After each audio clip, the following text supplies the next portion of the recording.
ಹಂಚಿ ಸಂಭ್ರಮಿಸಿದರು. ಅಧಿಕಾರಿಗಳು, ಶಾಸಕರು ಹಾಗೂ ಅಧಿಕಾರಿಗಳು ಇದನ್ನು 3 ತಿಂಗಳಲ್ಲಿ ಮಾಡ್ತೀವಿ ಅಂತ ಹೇಳಿದ್ದಾರೆ. 3 ತಿಂಗಳಲ್ಲಿ ಮಾಡ್ತೀವಿ, 3 ತಿಂಗಳ ಒಳಗೆ ಮಾಡ್ತೀವಿ ಅಂತ ಹೇಳಿದ್ದಾರೆ. ಯಾಕಂದರೆ ಇಲ್ಲಿ ಪ್ರವಾಸಿ ಸ್ಥಳ ಆಗಿದ್ದರಿಂದ ತುಂಬ ಜನ, ಲಕ್ಷಾಂತರ ಜನ ಭಕ್ತರು ಬಂದು ಹೋಗ್ತಿದ್ದಾರೆ. ಶೃಂಗೇರಿ ತುಂಬ ಗಲೀಜಾಗಿದೆ ಅನ್ನೋ ಕಾರಣಕ್ಕೆ, ಸಾರ್ವಜನಿಕರ ಹಿತದೃಷ್ಟಿಯಿಂದ ಸಾಂಕ್ರಾಮಿಕ ರೋಗ ಇನ್ನೊಂದು ಬರಬಾರ್ದು ಅನ್ನೋ ಕಾರಣಕ್ಕೆ ನಾವು ಈ ಮುಷ್ಕರನ ವಾಪಸ್ ತೊಗೊಂಡಿದ್ದೀವಿ. 3 ತಿಂಗಳು ಟೈಮ್ ಕೊಟ್ಟು.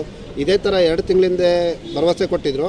ಆ ಭರವಸೆ ಈಡೇರದ ಕಾರಣ ನಾವು ಈ ಸರಿ ಮುಷ್ಕರ ಕೊಟ್ಟಿದ್ದು. ಮತ್ತೆ 3 ತಿಂಗಳು ಕೊಟ್ಟಿದ್ದಾರೆ ದಿನ.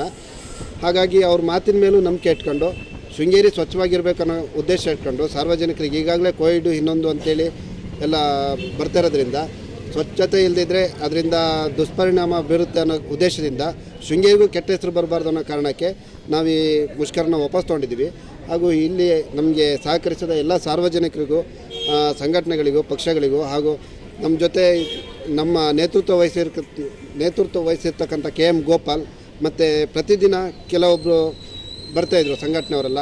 ಈ ರಫೀಕ್ ಅಹಮದ್ ಆಗಿರ್ಬೋದು, ಮತ್ತು ಹರೀಶ್ ಶೆಟ್ಟರ್ ಆಗಿರ್ಬೋದು, ರಾಮಣ್ಣ, KM ರಾಮಣ್ಣ, ರೈತ ಸಂಘದವರು, ಅವರಿಗೆಲ್ಲರಿಗೂ ಮತ್ತು ಮಾಧ್ಯಮದವರಿಗೂ ಹಾಗೂ ಪೊಲೀಸ್ ಮಿತ್ರರಿಗೂ ಎಲ್ಲರಿಗೂ, ನಾವು ಆಟೋ ಚಾಲಕ ಸಂಘ ಎಲ್ಲರಿಗೂ ಧನ್ಯವಾದ ಹೇಳಿ ನಮ್ಮ ಈ ಮುಷ್ಕರನ ಕೈ ಬಿಟ್ಟು ನಾಳೆಯಿಂದ ಸಕ್ರಿಯವಾಗಿ ಕೆಲಸಕ್ಕೆ ಭಾಗವಹಿಸ್ತೀವಿ ಅಂತ ಹೇಳಕ್ಕೆ ಇಷ್ಟಪಡ್ತೀನಿ.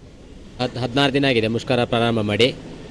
ಇವತ್ತು ನಿನ್ನೆ ಸರ್ಕಾರ ಲೆವೆಲದಲ್ಲಿ ಶಾಸಕರು ಮತ್ತು ಜಿಲ್ಲಾಧಿಕಾರಿ ಮತ್ತು PD ಅವರು ಕೂತು ಒಂದು ಪ್ರಸ್ತಾವನೆಯನ್ನು ಇದು ಮಾಡಿದ್ದಾರೆ, ವರದಿ ಮಾಡಿದ್ದಾರೆ.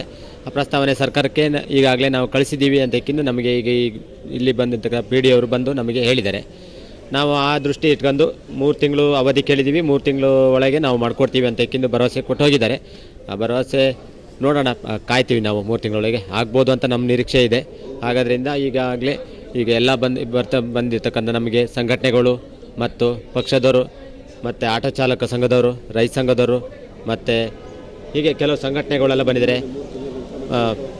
ಬಂದಿದ್ದಾರೆ. ಅವರೆಲ್ಲರೂ ನಮಗೆ ಬೆಂಬಲ ಸೂಚಿಸಿದ್ದಕ್ಕೆ ಅವರಿಗೆಲ್ಲರಿಗೂ ತುಂಬ ಹೃದಯದ ನಮ್ಮ ಮುಷ್ಕರದ ಪರವಾಗಿ ಅವರಿಗೆ ಧನ್ಯವಾದಗಳನ್ನ ಅರ್ಪಿಸಿದ್ವಿ.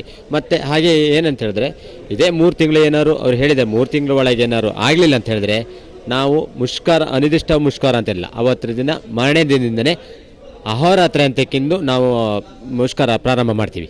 ಅದರಲ್ಲಂತೂ ಖಂಡಿತ ಸತ್ಯ. ಯಾಕಂದರೆ ನಾವು ಈಗಾಗಲೇ ಬೇಸತ್ತು ಹೋಗಿದ್ದೀವಿ ಈಗ ಆಶ್ವಾಸನೆಯಲ್ಲಿ ಅಂತ ಹೇಳ್ಕೊಂಡು. ಅದರಿಂದ ನಾವು ಇಷ್ಟು ಹೇಳೋಕ್ಕೆ ನಾನು ಇಷ್ಟಪಡ್ತೀನಿ.